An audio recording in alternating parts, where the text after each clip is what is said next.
Thank you.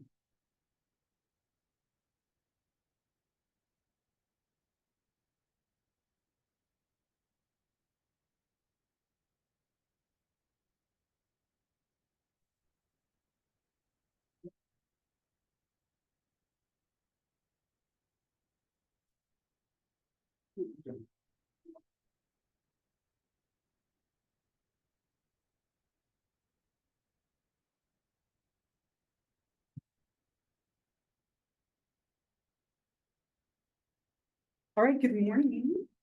How's everyone? Back good. Long week. It's been a long, I feel like it's been a long week. Honestly, yesterday I was like, okay, I'm ready to get everything. It's Wednesday, but we're getting there, right? But I'm glad to see you all again. We get to talk about human sexuality today, which is always exciting, and it's always good to see your faces again. I had another thought, but it left me. Don't come back. I have a couple of things that I'd like to do before we jump in, and I do this in all my classes, so I'm sorry for those of you who've done them a couple of times, either today or in the past. But I want to make sure first, are there any lingering questions at all from last time about the book, the syllabus, kind of the structure of the class, anything that you maybe are confused about, any clarification on, anything from last time at all? Hopefully feeling good. Then I like to ask you questions, and it's really just an opportunity to compete for candy and just make sure that we have clarification. So I told you all that we'd be using Kahoot today. So if you have your phone or a computer or a tablet or a neighbor with one of those things, I'm going to go ahead and put up the Kahoot here that you can join. There's a little QR code that'll pop up here at the top, and then a game code. And so you can use any name that you want and any little image that you would like on there. But if you could all try and join or join up with a neighbor if you don't have a way to do so, that would be great. I'll write the code up here just in case you get booted out at some point.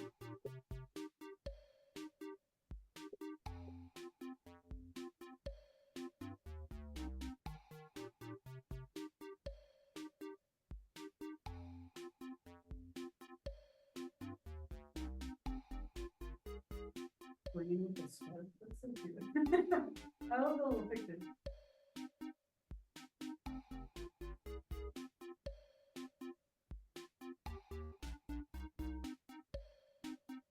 How many of you struggled with parking this morning with them deciding to close that parking lot? Yeah, they're like redoing the parking lot in the first week of the semester. Smart, right? I had to park so far away. I was all mad. I'm like, I have to walk. Which one did they close? It's this one right over here, right over by the theater. Oh, that makes sense. Yeah.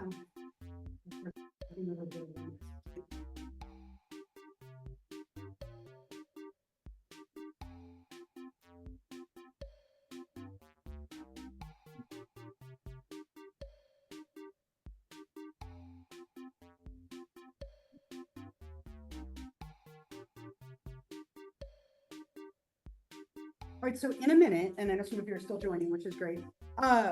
In a minute, what will happen is I have, I believe, 11 questions for you that are related to things we talked about last time, right? So they're either from the syllabus or the slides, just kind of a quick review, just to make sure there aren't any last questions. We're all on the same page and understanding and so on. For each question, there will be a winner of that question. And if you win any of the questions, I have candy for you at the end, prime candy time right now. And then there'll be 3 winners at the end who will also get candy. So the way that you win around is by being right, but also by being fast. So you have to find the balance between speed and accuracy, right? And so again, 11 questions, some more important than others, but everyone ready? Everyone in? And if you get logged out for some reason, here's the code to get back in. Okay, so we'll start. And again, 11 questions for you, just a quick review. And here's the code. If you want to join, here's the code on the board right here. All right, we're going to start super simple. Warm-up question. Okay. Number 1. You have 4 choices. What is the name of this class? 4 choices.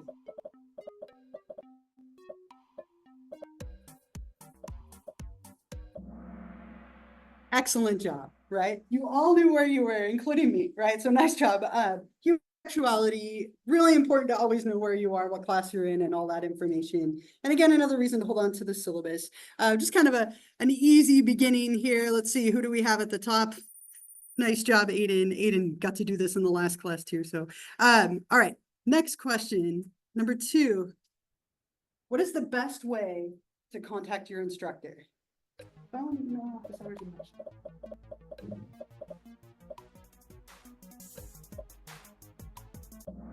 You're all fast. I like this, right? Speedy. Right. Most of you got it perfect. Email. Again, email is always the best way. I am in my office a fair amount.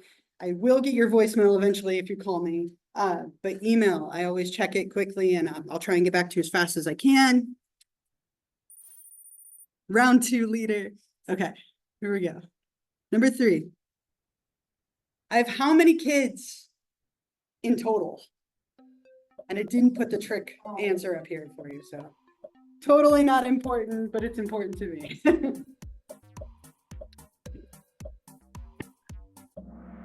Most of you got it 9, right? Because I have a lot of pets. I still can't imagine having 9 children, though some people do. 3 is a lot on its own. All right. Still Aiden. All right. Take him down. Let's get him. No, I'm just kidding. All right, but not really. Number 4. What is the name of our required textbook?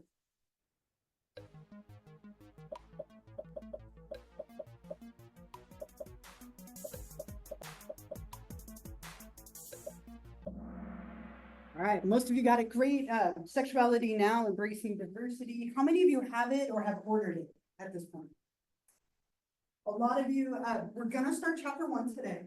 And obviously you don't need to bring it to class, but the sooner you can get it and be following along. If it were me, I like to read before something is lectured about, so I'm familiar with it, or at least like gloss over it, but it's completely up to you how you wanna tackle that. But try and get that book if you haven't already. And again, remember the older one was fine. It's definitely cheaper. Ooh, Polly, new leader. Where's Polly? All right, congratulations. Okay, next one. True or false? You should come to class even if you weren't feeling well.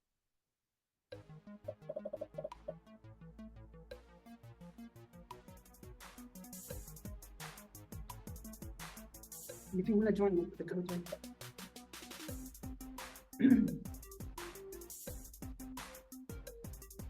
Somebody's really thinking about it. All right, obviously like false, right? If you're not feeling well, please stay home, take care of yourself. Remember that everything is recorded and you can turn in those assignments if you do miss something that we have that day. And I did post the recording from last class already. So I typically will try and do that on the same day as long as everything cooperates. Still in the lead. All right, 2 pieces of cake. Number 6, our exams will be taken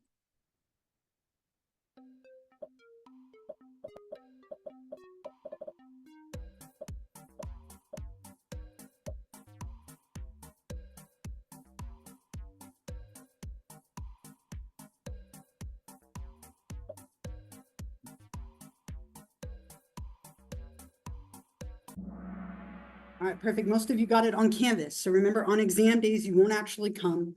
You'll have that entire day to take the exam at some point on Canvas. Though obviously you could take it at this time. You'll also have a little more flexibility if you need it. So on Canvas, back in the lead. The 2 of you, we're gonna have a face-off right in a minute. Next question, number 7. If you miss an exam, which of the following is true about making it up?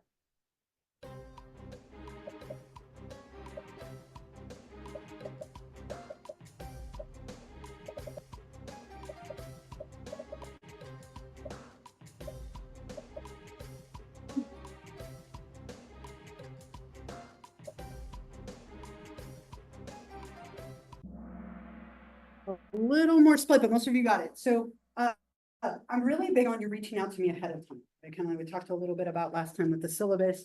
So if something is going to be happening on the day we have an exam and you talk to me ahead of time, we can make other arrangements. But if you reach out to me after the deadline, it's going to be too late. So it's kind of my one really hard rule that I hold to. If something is going on, make sure you talk to me ahead of time rather than after the fact. So not unless you contacted me, you'll have the whole day to take it. So hopefully that won't be an issue.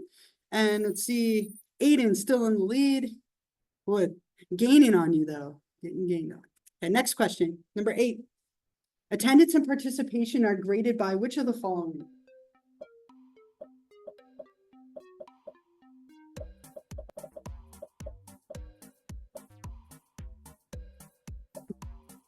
The sound of regret. Easy to push the wrong one.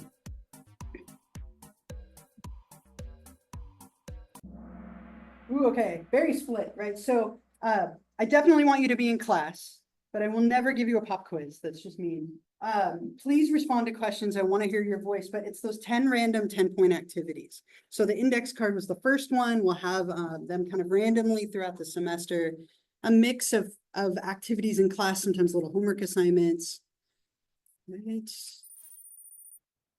Still there, still there. Look at those arrows though, they're coming for you. Okay. Number 9.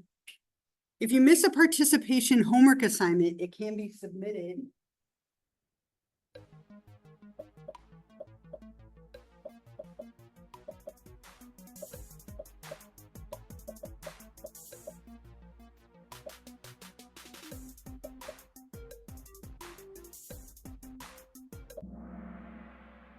By email before the end of the class session it was due. So if I give you a homework assignment, like a paper or something that was due, you can still email it to me if you're going to miss that class. Just make sure you do so before the end of the class session. I'll just give you the bag. Okay. Number 10. How many homework assignments will you complete in this class?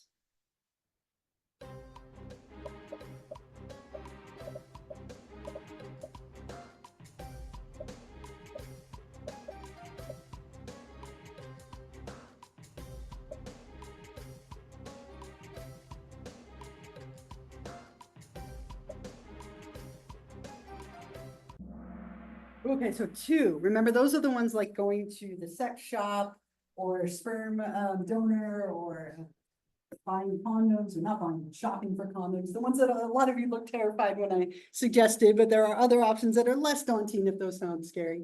So 2, right? And they will be kind of spread out throughout the semester, and we'll talk about them a little bit more when we get closer, but 2 of them.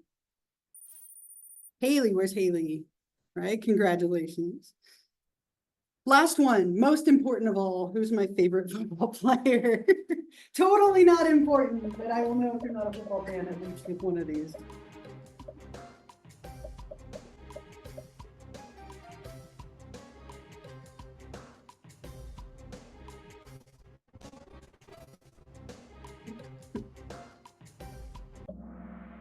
Right. And again, doesn't matter, but just for fun to end it on that note. So let's see how we came out here at the end. 3rd place overall. Is it Bia? Where's Bia? B, sorry, thank you. Aiden, 2nd place. And with spotlight and everything. And Haley in 1st place. Okay, so if you want any, I love their little dance, right? If you want any of the rounds or you want of these 3, make sure you come get candy from me at the end. And you can close that now, we're done with it, but just kind of a fun, hopefully a little more fun than just talking about it, review for some of those key concepts from the syllabus. Hold on to that. Any other questions about the syllabus at all? Anything else related to it? Okay. One more thing before we jump into chapter 1. I always like to make just like a little thing about notes, right? Because I think it's really good practice to get in the habit of doing. Please, by all means, do whatever works best for you.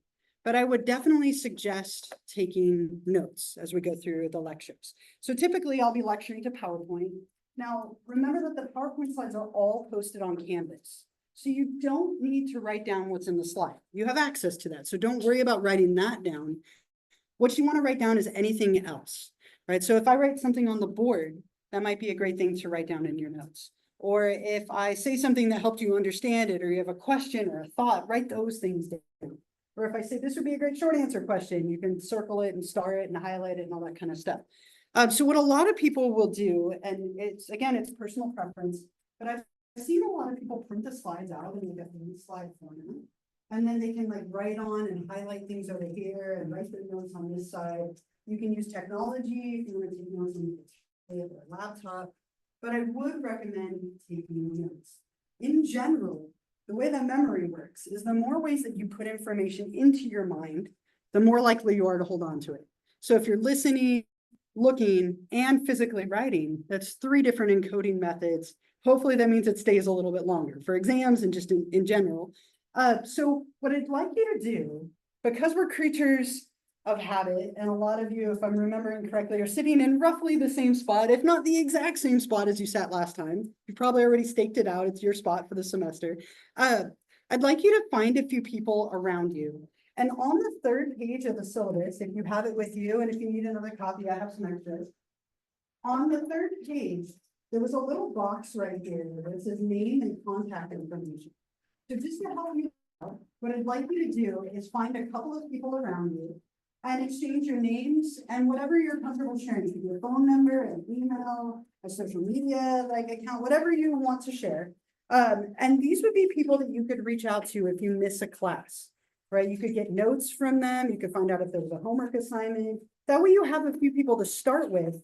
And of course, you can always add more later. So find a few people around you, exchange information, and then we'll go from there. Does anyone need a copy?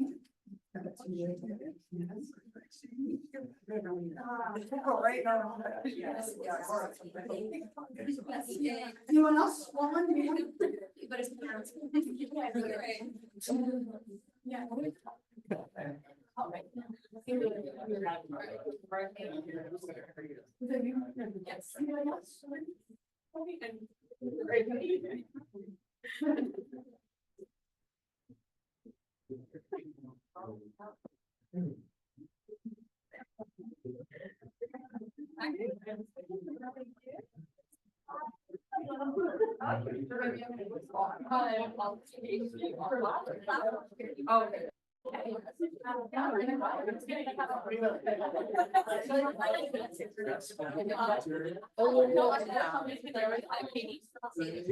It's okay. Yeah. Okay.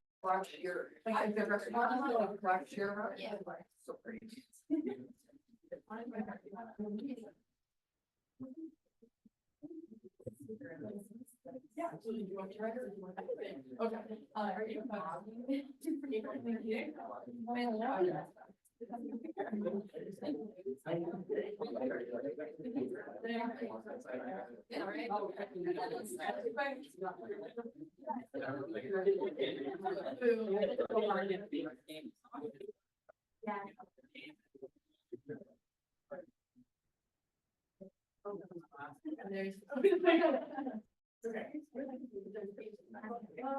Chat, right? Yes.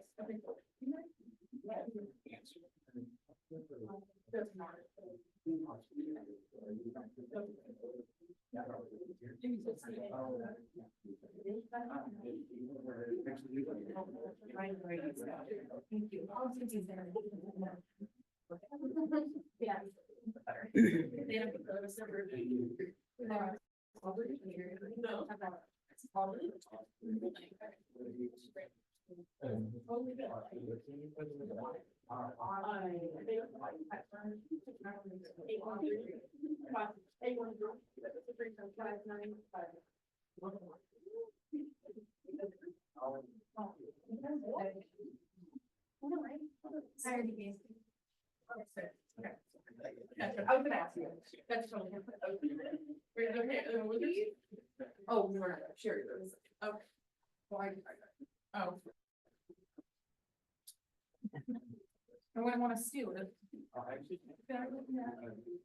Here. Right, everybody gets phone numbers or emails information. Go. The cheesy part of me wants to say you could go home and be like, I got some numbers and stuff. Probably not that exciting, but still, right? I would do it just for fun. So if you miss a class, you can always reach out to me. Of course, feel free to email me. But your classmates are a wonderful resource, right? They're going to be taking notes just like you. So if you miss a class, you can get notes from someone. You can of course watch the video that's posted, which I would definitely recommend doing, so you're caught up. But now you have a few people. Add later if you find you sit around someone new or make a connection with someone. but you have a number or a few to start with. I also wrote up there the campus security number. I think it's a good number to have, just if you want to save it in your phone or write it down or whatnot. If there's ever an emergency on campus, this is a number that they encourage us to use unless it's something really drastic. And of course, call 911. If I trip and fall and I'm like bleeding on the floor, someone call campus security right for me. Hopefully that will never happen, right? But that way you have it just in case something happens, either in here or on campus. Okay. One last thing about notes, is there anyone in here who would be willing to be a note taker for the class? So think about it, and if you are willing, maybe come chat with me at the end, or I'll check in with you next class, but we do have a couple of people who have requested one for access. So if anyone's willing to share your notes with them, that would be fantastic. Yeah, thank you. Awesome. All right, come chat with me at the end so I can connect to you. Otherwise, I think we've done all our housekeeping stuff. Any last questions? Any other thoughts before we jump into chapter 1? Kickstart our semester. We ready? I'm ready. Okay, chapter 1 then. So what we'll do in this chapter is kind of look a little bit at what is sexuality. So we'll define that first. I have a little like activity that I think is kind of fun, just a preview of things to talk about this semester. And then we'll look at some different cultural and time perspectives of sexuality around the world and through time. And just kind of a really brief overview of how different places and different times have shaped where we are now. So we'll kind of build up to where we are today. I have a really interesting part of a documentary that we'll watch next class on the history of sexuality in our country. So we'll focus today on kind of a little bit from other countries to build up to that. So sexuality, right? Our class is human sexuality, which is the whole kind of topic that we're focusing on. A general term for the feelings and behaviors of human beings concerning sex. So we're focusing on people in this class. We could obviously talk about animal sexuality, but that's not within our scope. And every single one of you comes into this class with a different level of intelligence and comfort when it relates to sexuality. Right? And my hope personally is that we increase that as a result of this class this semester, right? Your comfort and or your knowledge of kind of things related to sexuality. And so there's 4 components that we sometimes talk about as making up your sexual intelligence. The first one has to do with how well you understand yourself, your own sexuality, your own identity, whether that's gender or orientation. It could be your attitudes that you have, the stereotypes that you possess, things related to your own self and your understanding and comfort with sexuality. The second is your interpersonal skills. So skills with other people, right? How well do you communicate with others? Your preferences, your needs, your wants, right? Your attitudes that you have related to other people, relationships, dating, right? Things that involve more than one person. Your scientific knowledge. We'll talk about anatomy and terms for things in here. I hope this is one that we definitely build on this semester as we look at what happens within the body and how do we respond when we're aroused and what are the technical names for the different parts of our anatomy that we're talking about. And then finally, culture, right? We look at the world around us and things like societal attitudes and norms and kind of cultural mentalities related to sex. And so my hope again is that at the end of the semester, these things have gone up a little bit, right? That you have a little more like scientific knowledge or self-understanding as a result of the things we do in here. And as a side note, I love these kind of questions for short answer questions on exams. Like this would be a great one, right? What are the 4 components of sexual intelligence? Star it, circle it, whatever, right? This would be a great question, short answer wise for me to ask you on that first exam weeks from now that we don't want to think about yet. And just as kind of a fun way to see where you are now with your sexual intelligence, we're going to do a little activity in groups, and hopefully you find it fun. I think it's entertaining. I'd like you to get into groups of, let's say, like 5 people, 4 or 5 people, right? So it can be people right around you, whatever you want, but turn yourselves or your desks or whatever. You're going to spend a few minutes with these people. So find like 4 or 5 people, get into a group. Introduce yourself real quick, and then we'll go from there. 4 or 5 people, find Find a group.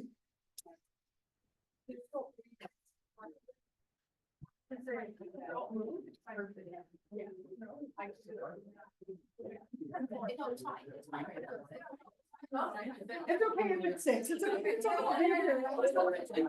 What?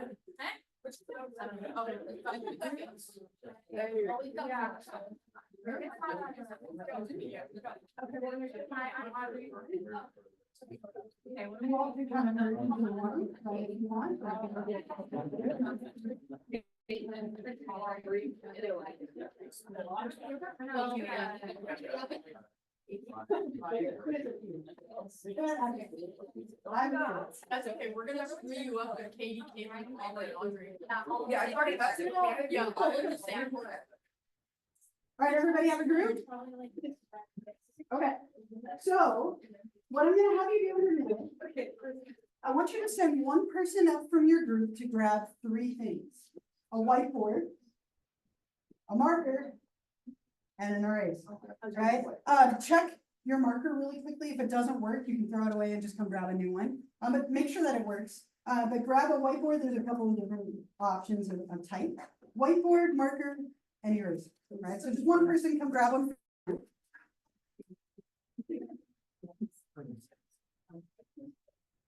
That's okay.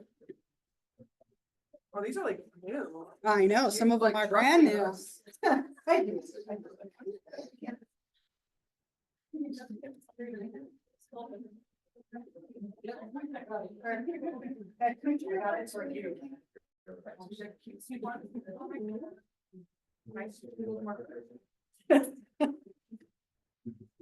All right. Now you're gonna need one person in your group who's gonna be like your designated writer. Right? You're not writing a lot, but you're gonna need one person who's willing to write. So decide on that real quick. Well, I'm not the best speller. That's okay. So I'm just warning you right now. All right. Okay, we have a writer, you have your board, you have your materials. Okay, so this is purely for fun. But I think it's kind of a fun way just to see where you're at right now. No pressure. If you get it wrong, that's fine. I expect you to get them wrong. We haven't covered them yet, right? That's fine. So what we're gonna do is I'm gonna have 13 questions for you. And what we'll do with each one, I'll give you the question. I'll give you like 30 seconds as a group. I want you to decide what your answer is and write it down. And then we're gonna hold them up and see how we did. Okay? So again, no worries if you get it wrong. We're gonna cover these things all semester.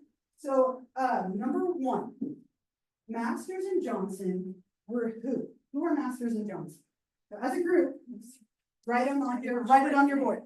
And if you don't know, be creative. That's fine. Masters and Johnson. Yes. If you don't know, make it up. Totally. That sounds right. I don't sure. Well, they own a lot of. And if you don't know, it's okay. You can write, I don't know, or you can make something up. That's like about that how much. They own I'm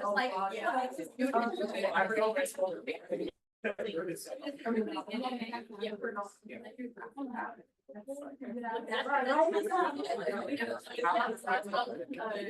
I'm not saying. Yeah. No, you're good. Waiting to apply, let's see. Okay, so researchers, professors, sex toy manufacturers, I like that. And then maybe psychologists, researchers, I don't know. They're researchers, sex researchers, some of the most famous ones, right? Nice job. They sadly didn't develop any toys, but they did do a lot of sex research, right? So. Okay, erase it. Next question. Fresh start. Okay, true or false? 50-52. A woman creates 1 egg per month on average. A woman creates 1 egg on month. 1 egg per month on average. True or false?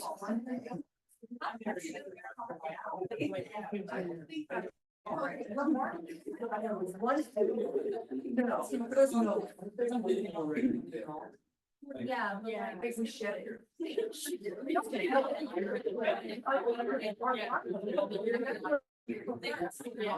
It's no way hard. If you're. All right, let's hold them up. What do we got? 50-50 chance. False False, false, false, false, false. It's false. Women are born with every egg they will ever have. They release one on average each month, but they're all created. For sure. All right, nice job. 100%. Good job, let's leave. All right, number 3. I like this question because it throws them, okay? If your doctor asked you to point to the corona, what would you point to? If your doctor asked you to point to the corona, what would you point to? No, I think someone. I don't know.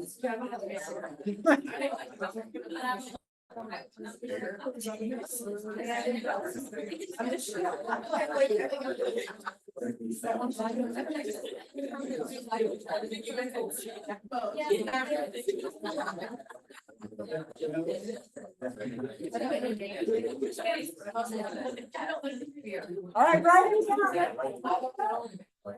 It's not. I know, but it's not right. I know. You don't know.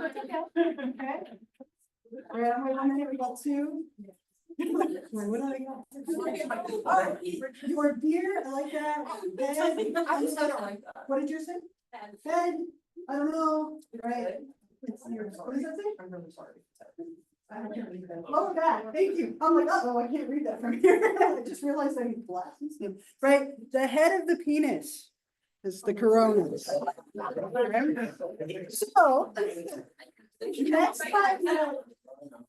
next time somebody asks you if you like coronas.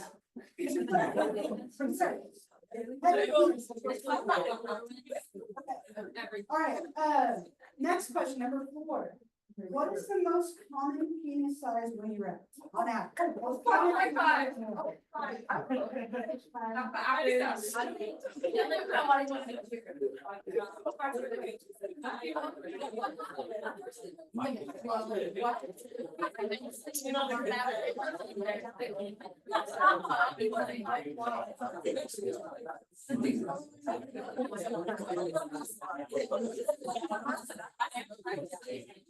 I know. Like, yeah, you dated a guy. Yeah. All right. When you're ready. Okay, 5.5, 5.5, 5.5, 5. This is very specific. 4.5, and what's it? 5. Okay, 5.6. 5%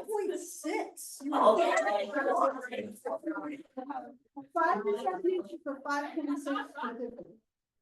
All right, number 5. How many sperm on average do men produce each day? No.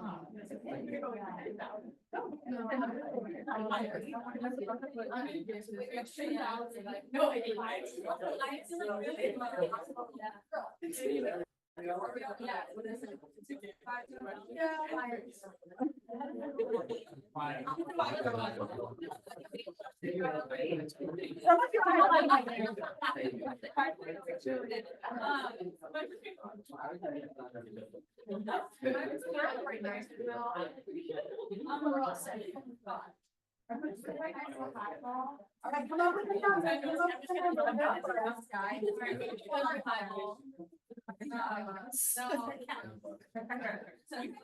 all right. We don't like it.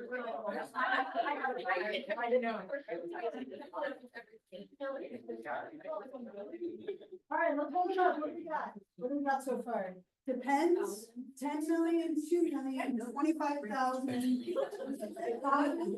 2,000. All right, 300 million.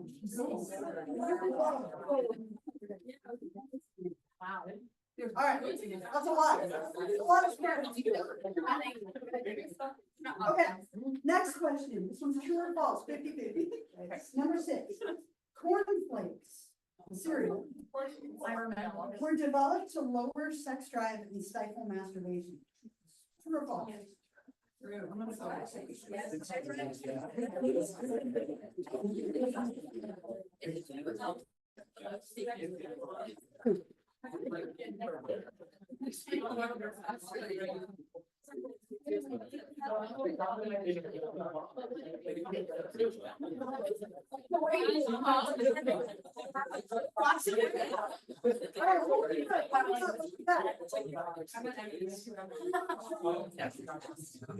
True, right, too random to be false, right? True, right? Cornflakes and graham crackers. What? Both developed to lower masturbation. We'll talk about that later. All right. Number seven. The capacity for sexual response is present at what age? The capacity for sexual response is present at what age? I think maybe twelve is like that. Yeah.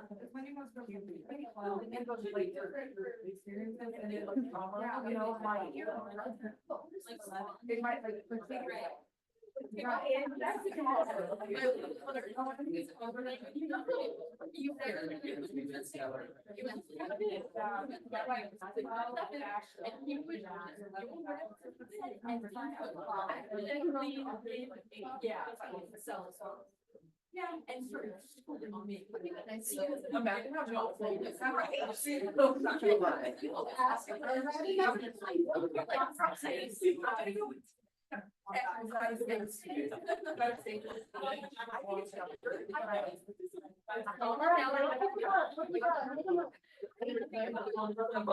to 13, 12, 13, 10, 10, 13, before birth. Yeah. Before birth, little boys oftentimes can see with erections in the womb. It starts that early, right? So before birth, we have the capacity for sexual response. Before birth. Okay, number 8, true or false? If a man withdraws before he ejaculates, the woman will not get pregnant. Okay.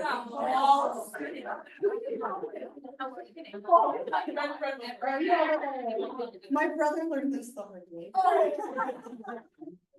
I'll be mortified. My brother will be mortified if you don't say it.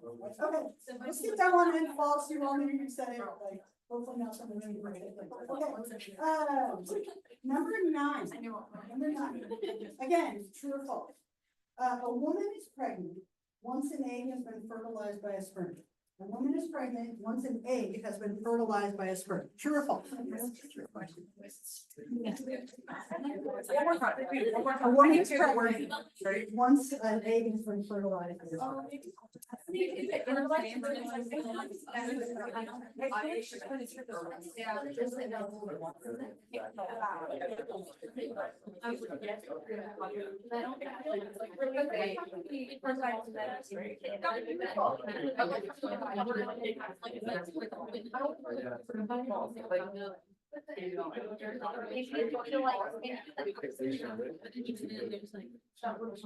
I think like considering it's not really like the actually started. I think not technically. Alright, what do we got? False, true, false, true. We have one back there? Not yet. You're like, and false. Okay, so it is false. So that is step 1, but then that egg has to be implanted in the uterus wall. We'll talk a lot about that. Okay, number 10, again, true or false? HIV can be transmitted through contact with saliva or spit, saliva. True or false?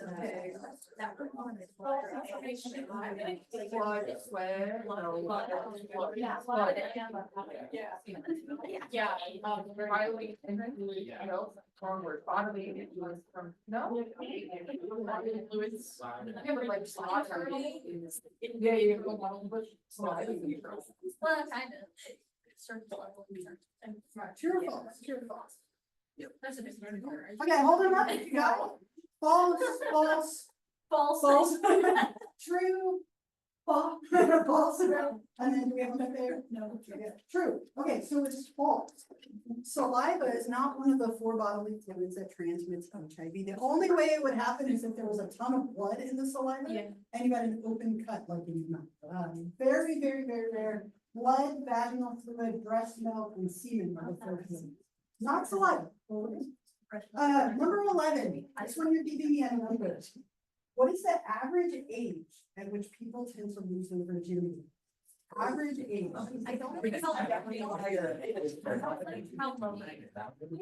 I think it's low. I really think it is. I think some people I know. I love how to be bad.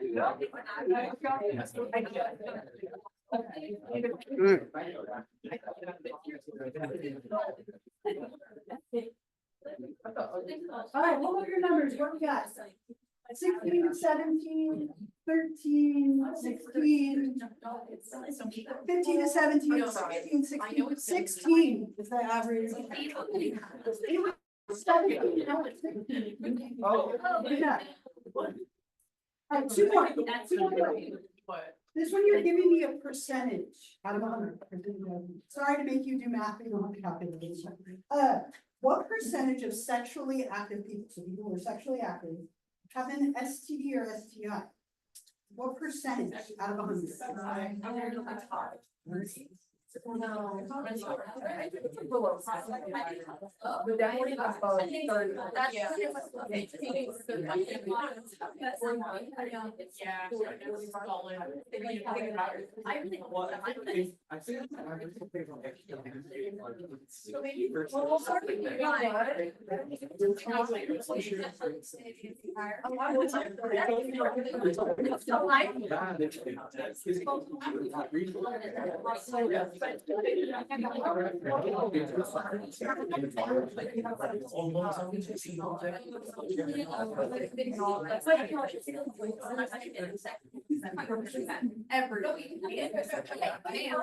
And a lot of percentage out of 100.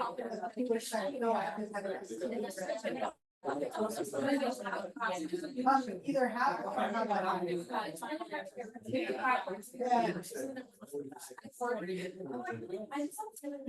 All right, let's hold it up. What we got? Okay, 55, 64, 20, 20, 70, 50. Oh my gosh, I'm so glad it's not as high as some of them. It's 1 in 4, so 25%. 1 in 4. You feel safer? Now I can pursue my plans. Last question, just for fun. Okay, so last one, a number of like a number here as well. How long after intercourse can sperm stay alive inside a woman's body? How long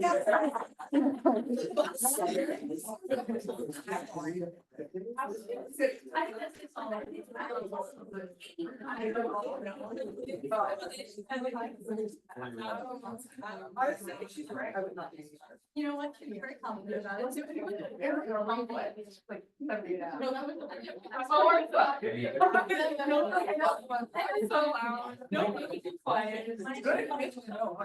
are we ready? Hold it up when you're ready. Here we go. 7 days with confidence, 3 to 5 minutes, 5 to 72 hours, 3 days, 6 a week, right? So 5 days on average. 5 days. 5 days. Oh, you were close. You were close. All right. So if you want to go ahead, bring your board, bring all your stuff back up, and then you can kind of put your desks back.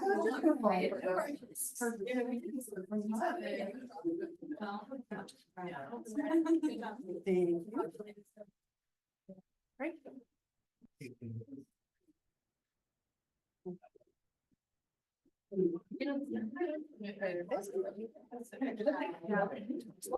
Right. All right. So those are all things that we're going to talk about throughout the semester. So again, just kind of for fun, just to kind of start thinking about some of them. A lot of people really well, actually, and we'll talk about again all of those things again at some point. So just for fun. All right. What we'll do from here, and again, we're just going to look at like just like a main idea from each culture and time to build up to where we are today. So I'm not going to share like a ton with each one, but I want to give you kind of a little bit because if you look at all these different cultures throughout time, they've shaped our attitudes about sexuality that we have today.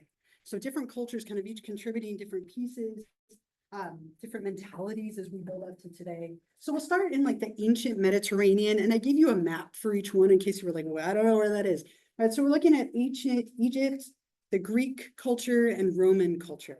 All right, so just kind of one or two little things from each one. So if we look at ancient Egypt, right? So this is kind of as far back as we're going. We're looking at like 1000 BC, if you will. Ancient Egypt is credited with inventing male circumcision. So you're welcome or I'm sorry, depending on your perspective, right? Very different though from today. So when do we tend to perform circumcisions on little boys today? Anyone know? Like when? Roughly? Yeah. Like right after birth. Yeah. Usually. The doctors push it a lot.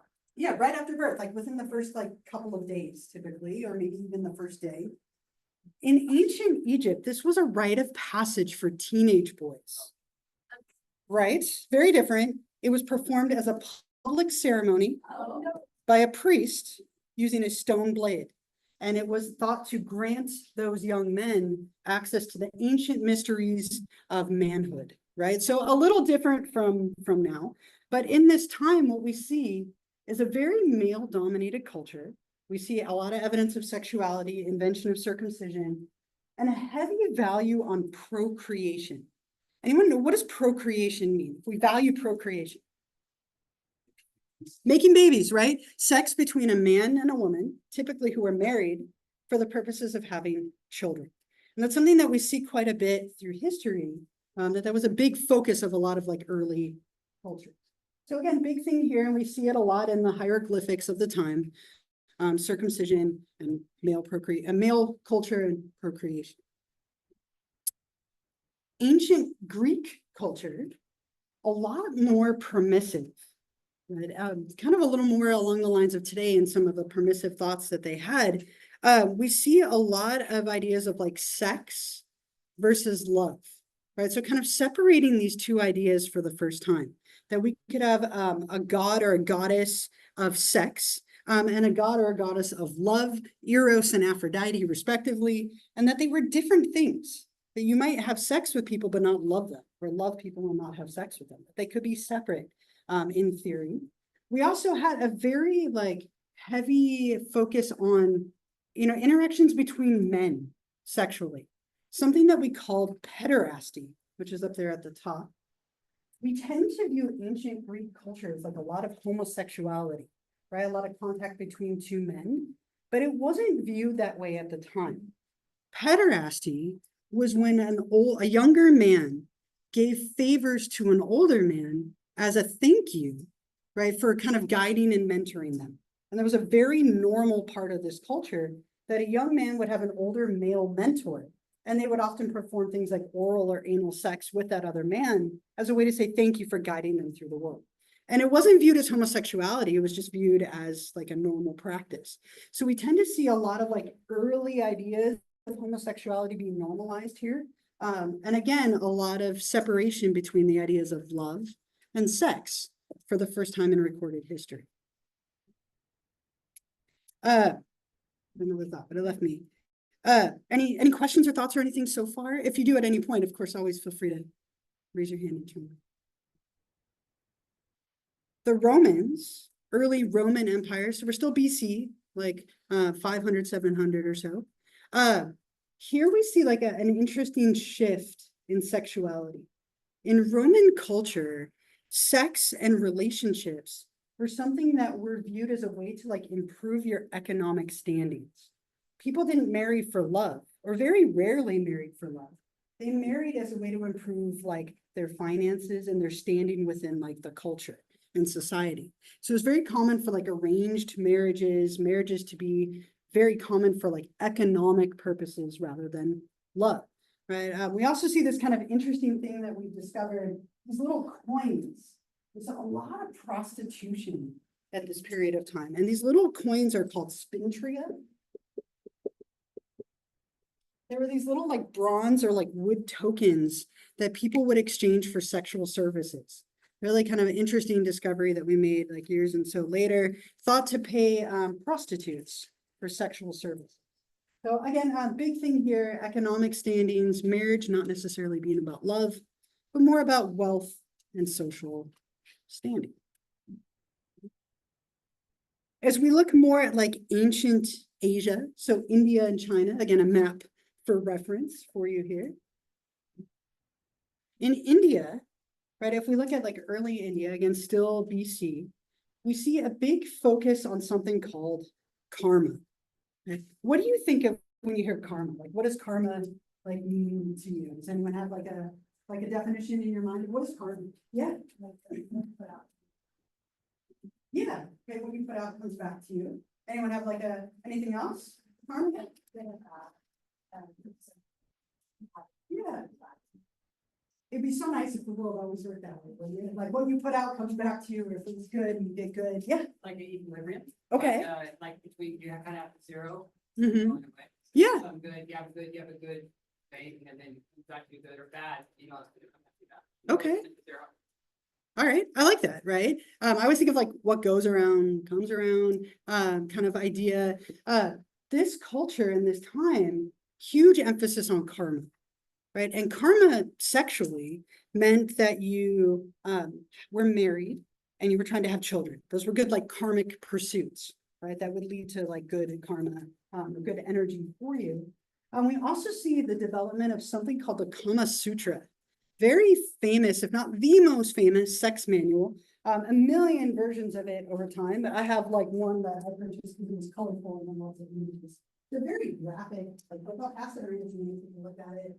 But it was one of the first sex manuals was developed at this time called the Kama Sutra, promoting sex as a passionate activity. So not only could it lead to procreation, but it was something that should be passionate and pleasurable. It's kind of a little bit of a shift from just for the purposes of having children. In China, early Chinese culture related to sexuality, we have this idea of everything being like interdependent, right? So that things can kind of come together to create balance. So we have this thought of like the yin and the yang, right? And I'm sure a lot of you have seen like this image representing them before. That masculine and feminine energy could come together to create like balance.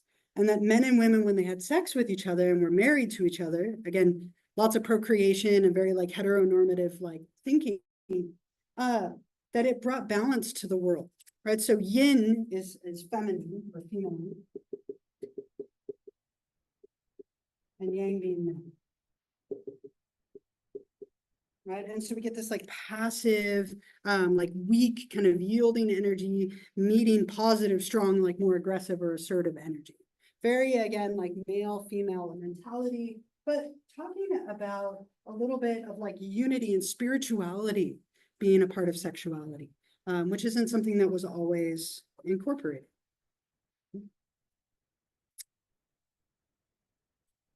Moving forward, so we get a little bit after BC here, early Christianity. Religion and sexuality have always been very connected to each other. Right? There's a lot of like evidence of this throughout history, and that's where a lot of the idea of like male-female procreation comes from, is from religion. Right? And so what we see is Christianity really has played like a huge role and still does for a lot of people when it comes to sexuality. Christianity itself began as a small sect, right, following the teachings of Jesus. Now, interestingly, we know very little about Jesus's specific ideas around sexuality. We have, record of some things in the Bible, but the kind of general essence of this time was it was important to overcome the desires of the flesh, that giving into sex was sinful, that sex is sinful. It's the original sin, right? That lusting by Adam and Eve in the Garden of Eden, right, was the original sin, right? And so sexuality is sinful, trying to overcome those desires of the flesh, right? And only between a man and a woman for the purposes of having babies within a marriage. And even then, that there was a lot of shame and sin associated with sexuality. We see terms like celibacy and chastity becoming popular. When someone is celibate, historically, this meant they were unmarried. And if you were unmarried, of course you weren't having sex, right? People didn't have sex before marriage. It just wasn't a common practice if we go back to this period of time. So now we tend to define this as not engaging in sex. But historically, it was not being married, which just inferred that you then weren't having sex.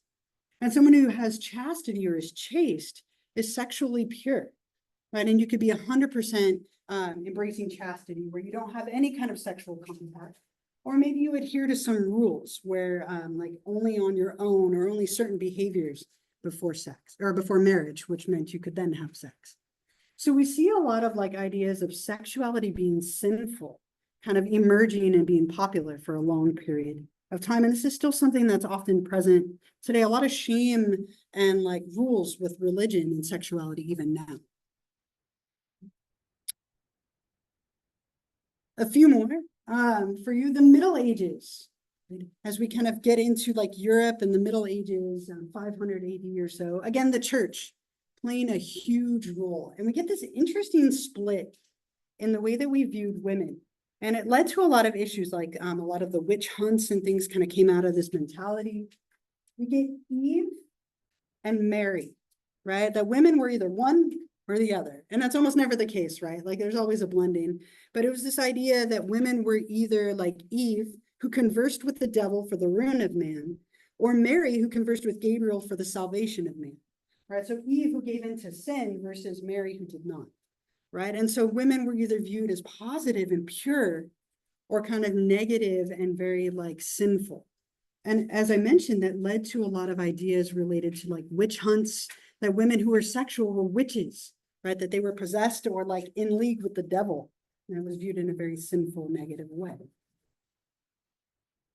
I want to share something with you, but it's totally random. But I was looking for clips because I always love to look for clips. And apparently there's a video game where it's like Eve versus Mary. And I recorded like a 10-second clip from it. And it was so random, but I had to watch it. So I'm gonna make you watch it, right? Here, I'll play it for you. It's so short, but I thought it was funny. She like flings a baby as her defense, right? I don't know why I'm sharing it with you, but I'm going to. I've already committed. So here we go. All right, it's like literally 10 seconds. Eve versus Mary.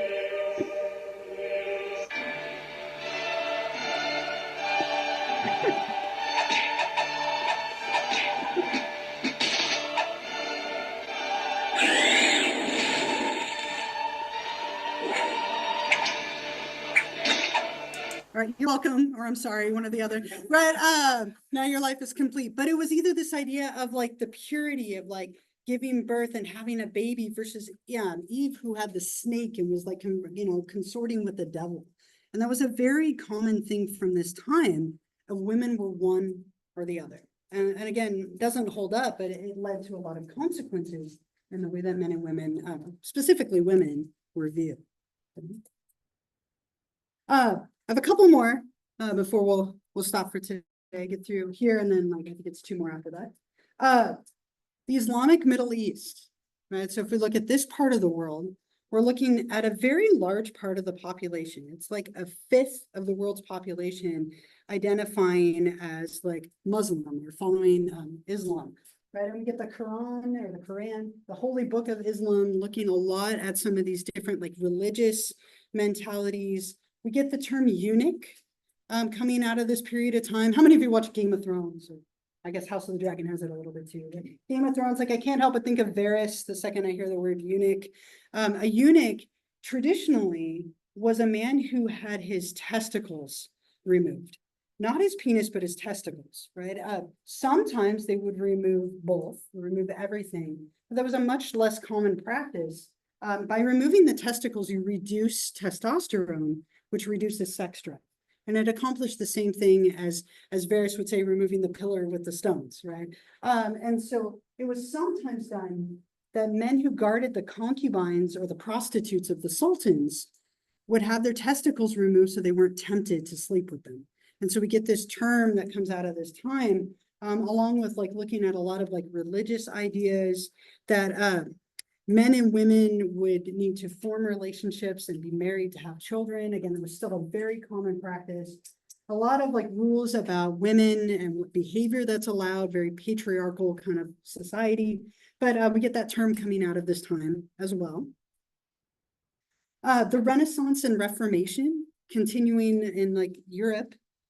The Renaissance was a period, it means rebirth, right? It's a period of art and intellectual thought, a period of joy in life. Before the Renaissance, very common to have what was called asceticism, like a focus on rejecting anything pleasurable, whether that's food or sex or like drinking, kind of very rigid, very like pleasure is not allowed kind of culture. And when we get into the Renaissance, we see this like flourishing of creativity and sex and pleasure being part of that, whether that was food or sexuality, a little bit of both. And what we see a lot through history is we get this like very liberal time, followed by a more conservative time, followed by a more liberal time. Like we tend to kind of ebb and flow in the way that we are permissive or restrictive. And so the Renaissance was a very like intellectually, creatively, sexually advanced time, followed by a very religious time of conservatism, right? With the Reformation and Martin Luther and Protestantism and so on. Yeah. Martin, he talks about how, even though sex before marriage, was seen as immoral and sinful, he talks about how it's sinful to yourself, Mhm. how Yeah. it's gonna make you feel regret and stuff, but then he goes on to say that we're not ones to deny ourselves, like, we Mhm. are sinful, it's just who we are. Yeah. So that actually started, new way of thinking, I'm gonna use this. Mhm. So different thinking about how sex between a man and his wife can actually boost the Yeah. relationship and can make things more healthy, and that was actually an impact that should be explored more, and one should enjoy it, not restrain it. Yeah, and I love that you like mentioned all that. It was a big shift, right? So Protestantism, or like what we would now maybe call like being Lutheran, from his ideas, he was the first to say that sex didn't have to just be for procreation, right? That a man and a woman, we're still in a man and a woman, we're still very like heteronormative, but that it could ease the cares and burden of like married life. That it was okay to have sex for pleasure and as a way to connect with your partner. And that was a huge shift from a lot of the like mentalities that came before, right? So I love it, right? Yeah, and it led to like more people kind of embracing that mentality as we move into like the Enlightenment, right, period, where sexual pleasure is natural and desirable, like even going beyond being married, right? That it was okay to like engage in sexuality with other people, and it didn't have to just be for the purpose of like procreation. Right, so he kind of started a little bit of that mentality back in like the 1500s or so.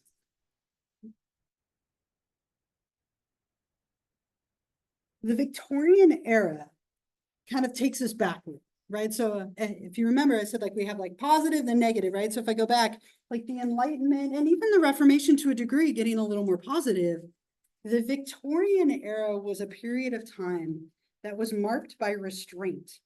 The corset or the bodice, like is like the perfect symbolic piece of clothing to represent this period of time. They're kind of making a comeback too, right? Very popular now as well. But these very restrictive articles of clothing were very representative of this period of time, named after Queen Victoria, who took the throne in like the 1800s up until about 1901. This was a period of time where we believed in like propriety and public behavior. Sex was repressed. There was a ton of sexuality. In fact, there was more prostitution in this period of time than any other period of time. So sex was just something that was like underground. It wasn't something you talked about. It wasn't proper to talk about sexuality. Women were supposed to be asexual. And sex was okay between a man and a woman, like behind closed doors, sometimes, right, for the purposes of having children. But during this period of time, men and women were supposed to sleep in separate beds, even people who were married. And if you watch like early television shows, it was up until like the 1950s, they weren't allowed to show men and women sleeping in the same bed together on television. It was part of a code called the Hays Code, where you weren't even allowed to portray that. Like one of my favorite like Christmas movies, A Christmas Story, right? You see they have separate beds, right? And that was very common in this period of time where people didn't even sleep together because it was considered improper. So there was this emotional and physical distance between husbands and wives. And so prostitution became just massive in this period of time, right? People went out and hired prostitutes in like a record number because they weren't supposed to be sexual even with their partners. Really interesting, and we'll stop after the slide here because it picks up in the video. The bicycle, like a regular old bicycle, was viewed as the biggest threat to women's sexuality ever. once you sat on a bike, you would never go back, right? And you'll see this in the film that we'll watch next class. But bicycles were to ruin women's virtue because they would like feel aroused riding this bike, and it was going to be the biggest threat to marriage and all these things like of all time. So something you'll see in the film next time, but very much represented by like separate sleeping, corsets and bodices, everything hidden and very repressed. You could definitely see in, if you watch WandaVision, up until like a certain episode, I don't remember which one, they were sleeping in separate beds, but Yeah. then when it jumped into the next era or whatever, I think when it jumped to color. Okay. The beds moved together, like there was a scene where she was like, wait a second, why are we in separate beds on the opposite side of the room? And Yeah. it went together. Uh-huh. Yeah, and that was really common. It wasn't allowed. Right. And it's so funny, my partner's grandparents, we went to visit them. This was really early in our relationship. So maybe like 20 years ago, we've been together 21 years. We went to visit them and they had separate beds for us to sleep in. And they were their beds from when they first got married that they had slept in separately. And like, I was like, you're really gonna make us sleep separate? Like, I thought it was just because we were two like women and they're kind of conservative. But then my parents or her parents went up there and they had to sleep separately too. So it wasn't just us thinking. But we put them on the floor so we could sleep together, right, in the same space. But it was like such a common practice at this time, just a discomfort with sexuality at all, even between people who were married to each other, right? And like babies being born was a mystery, right? And you don't talk about it. And so we'll pick up with that next time as we talk about and like kind of moving into now in America and the Puritans. And then I have a part of a documentary that we'll watch as well, that will kind of fill in and get us up to today. So I'll stop there. I'll give you a moment if you'd like to pack up, and then I'll take attendance before we call it a day. We'll give you just a minute here.